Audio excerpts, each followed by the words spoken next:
All right. Hello and welcome to the round 27 recap of the game Shuffle.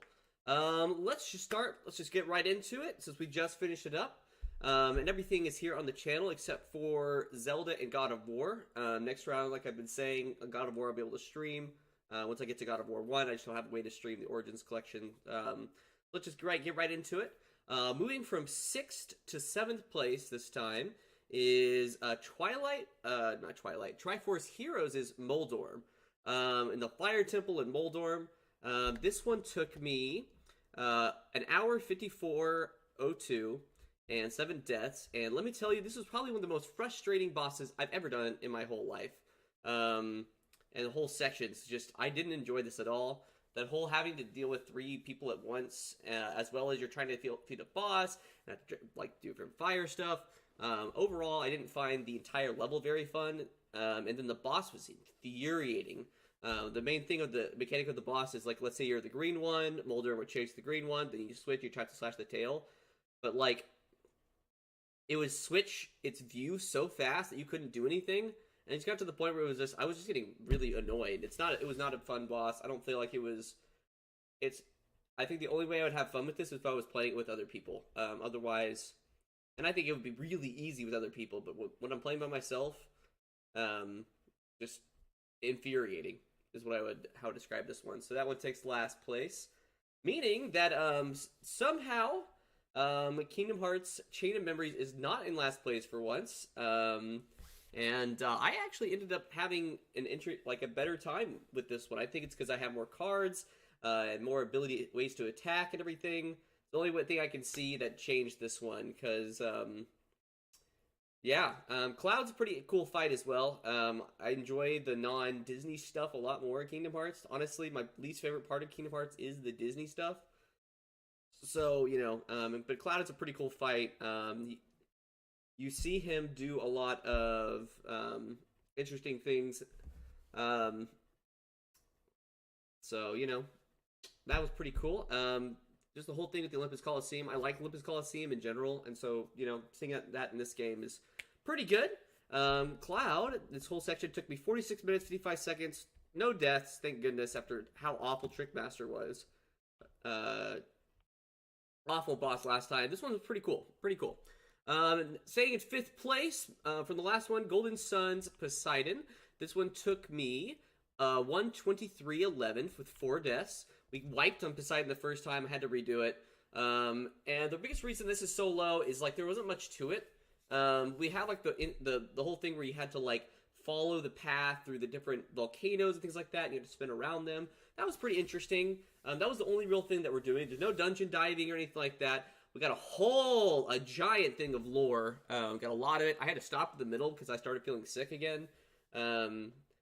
But it was pretty cool. It's just mainly, like, there's nothing wrong with this one at all. It's more of, I just enjoy every other one more than this one. We learned about Lunpa and just, like, all of Lemuria and everything, or Lemuria.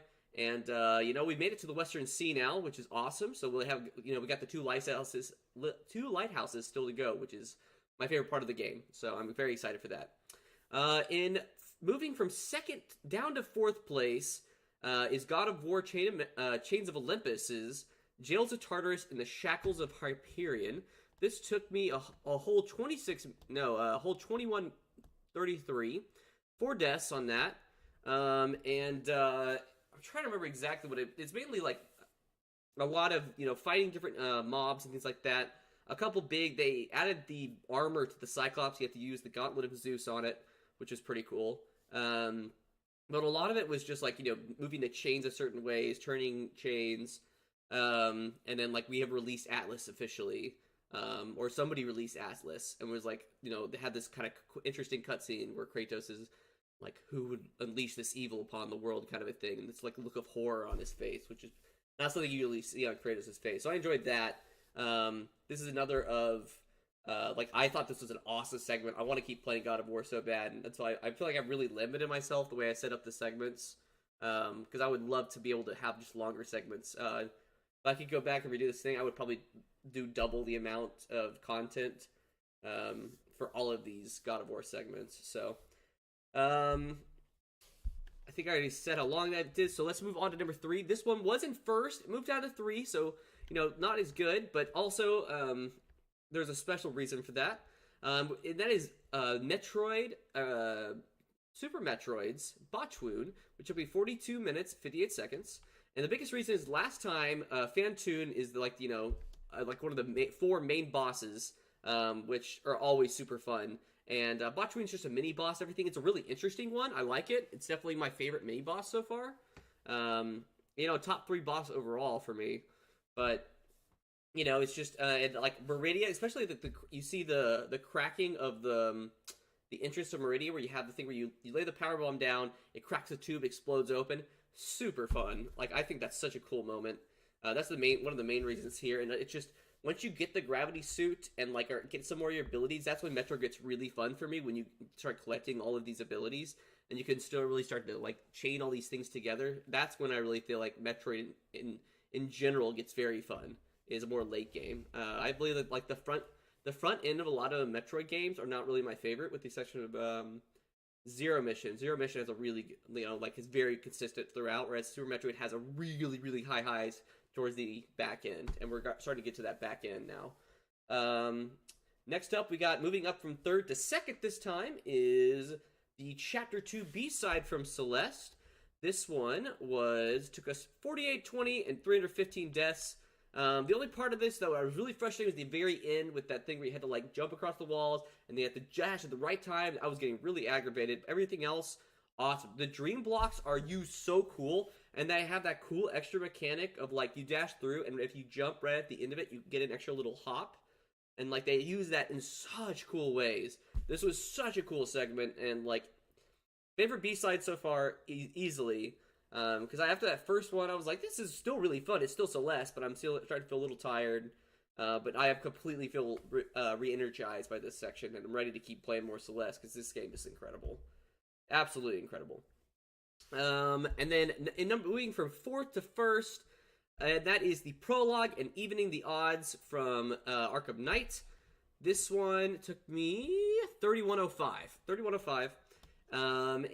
This was all about you have about the prologue. You see Joker's body burning. They announce this is how the Batman died. And you're like, oh, okay. You have the whole scene with the diner, with the guy trying to tell the guy to put a smoke out, but everything goes crazy. You have the introduction of the Batmobile. You have he goes and saves Poison Ivy, and then goes to proceed to put in GCPD. And that's where I stopped. Super fun segment. It's always fun playing Batman. Especially, it's a kind of bittersweet too, because this and the previous sort of the only 2 Batman I've played since Kevin Conroy died, and that hit me pretty hard. So it's nice being able to experience something that has his voice in it, post-mortem and everything. But yeah, so there's all that. Let's talk about what's coming up next. For Zelda, it looks like the Blizzagia. I'm thinking that's the name, Blizzagia or Blizzagia. I'm guessing that means either Ice Temple or Snow Temple, probably. I usually like ice stuff, so I think I'm pretty excited about that. And Super Metroid, we got Dragon. Dragon's fun. It's a main boss, so that's super awesome. I'm excited for that. That's going to be really good. In Arkham Knight, it looks like find the Scarecrow's location in the Ace Chemicals, because I'm doing 2 sections together. But it's basically, for Arkham Knight, it's going to end up being a lot of, wherever the natural stops are. So, probably find this location in Ace Chemicals. Next up, we have in Chains of Olympus, it looks like we have Chains of Atlas in the Dock of Charon. That'll be pretty cool. I'm not complete. I don't ever remember playing this game ever. So, it looks like it might be the boss battle with Charon, which will be really, really cool. Kingdom Hearts Chain of Memories is the boss battle with Hades. I don't know how that's going to be. I'm excited to see if I'm going to enjoy this one, or if it's going to be another Trickmaster. Next we have Chapter 3 B-side. I don't remember the gimmick for Chapter 3 A-side. Oh, it's like the hotel. Oh, this might be rough. I don't know if I'm going to like this one as much. And then Golden Sun is Moapa, which means we're starting to do the left side. And we'll have the Shaman's Trial Road and everything. We get to do that, which means we're right before the Jupiter Lighthouse, which is awesome. I'm super excited for that. So that's pretty much it for me. Thanks guys for watching. I don't know. I might be doing some of the shuffle tomorrow, but I'm starting with Zelda because I always start with the one that got ranked the worst. So we'll see. I got Friendsgiving and things like that tomorrow, so I don't know if I'll be on. But if nothing else, I'll try to be on Sunday for a little bit. But we'll see. Thanks guys for watching. I appreciate it. Love you guys and stay noodly. Bye bye.